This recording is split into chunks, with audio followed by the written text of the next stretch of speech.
Hi Sue fam, welcome back. Sue with Octavia here again, and I just want to talk about the fact that I made this beautiful asymmetric blouse you're seeing on your screen.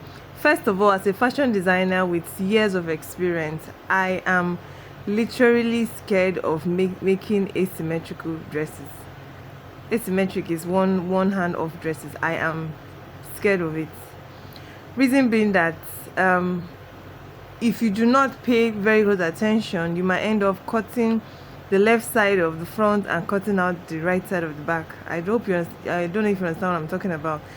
If you don't match it properly, you end up with one side in and the back side out. So I'm usually very careful when I cut my asymmetric dresses. So this is me now after drafting my back. I place it on my front. First off, I don't usually cut anything out on my pattern.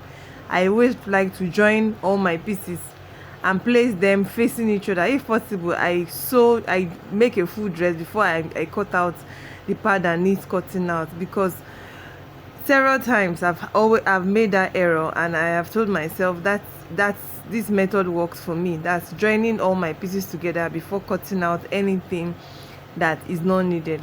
So when I was done cutting the front piece, I transferred the pattern to my lining, ironed my stay and all that. In fact, I joined the whole dress before I started cutting out, marking and cutting out the parts that needed to be cut out. So this is me after cutting off one side. Please, as much as possible, like I said earlier, the fear is valid, because one small error both in the fabric and lining, you're starting afresh. A little error, you are starting afresh.